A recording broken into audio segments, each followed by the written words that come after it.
एक सुंदर गांव में एक बुद्धिमान नारी रहती थी। उसका नाम था लीला। वह गांव की सभी समस्याओं का समाधान निकालती थी और लोगों की मदद करती थी।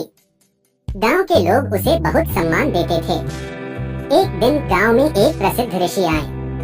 उनका नाम था आनंद। ऋषि ने गांव में शांति और प्रसन्नता देखकर लीला की प्रशंसा की।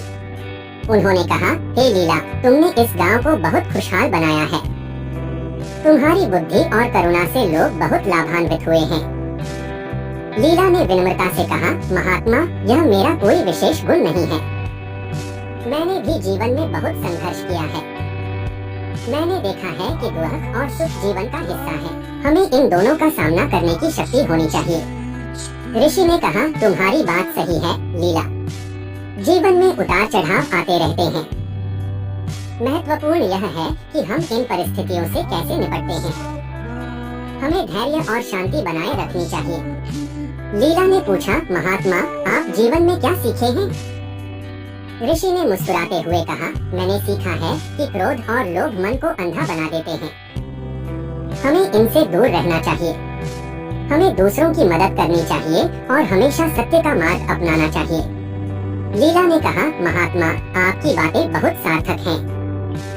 मैं इन बातों को हमेशा याद रखूंगी। ऋषि ने कहा, लीला, याद रखो, ज्ञान केवल किताबों में नहीं मिलता है।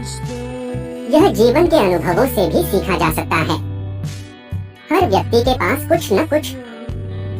विक्रम एक प्रतिभाशाली युवक था। पढ़ाई में अव्वल, खेलों में दक्ष और कला में रुचि रखने वाला।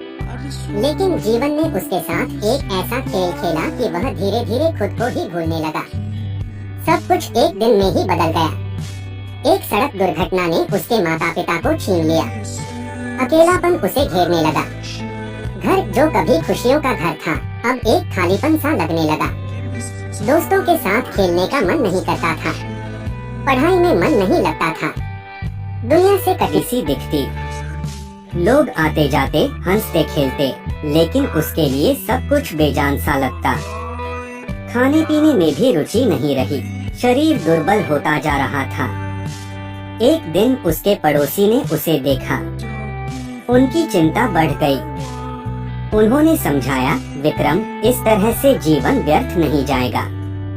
तुम्हारे माता पिता भी यही चाहते होंगे कि तुम खुश रहो। विक्रम ने सिर झुका लिया। उसे पता था कि वह गलत कर रहा है, लेकिन खुद को संभाल नहीं पा रहा था। पड़ोसी ने उसे एक पुस्तकालय में ले गए। वहाँ किताबों की दुनिया ने उसे एक नया रास्ता दिखाया। उसने साहित्य पढ़ना शुरू किया। कवियों की रचनाओं ने उसके मन को छुआ। लेखकों के विचारों ने उसे सोचने पर मजबूर किया। धीरे धीरे उसे जीवन का एक नया अर्थ दिखने लगा। उसने महसूस किया कि वह अकेला नहीं है। दुनिया में भी ऐसे लोग हैं जिन्होंने दुख झेले हैं, लेकिन उन्होंने जीवन से हार नहीं मानी। उन्होंने अपने दुखों को अपनी ताकत बनाया। उसने खुद को साहित्य की दुनिया में खो दिया। लिखना शुरू किया। अपने दुखों को शब्दों में ढालने लगा। धीरे धीरे उसके अंदर एक नई ऊर्जा का संचार हुआ। उसने सोचा, मेरे माता पिता चाहते होंगे कि मैं कुछ करूं। मैं अपने जीवन को सार्थक बनाऊं। उसने एक साहित्यिक संस्था बनाई। युवाओं को लेखन के लिए प्रोत्साहित किया। उनकी प्रतिभा को निखारा। धीरे धीरे वह फिर से उसी विक्रम बन गया जो कभी हुआ करता था। खुश, संतुष्ट और जीवन से जुड़ा हुआ।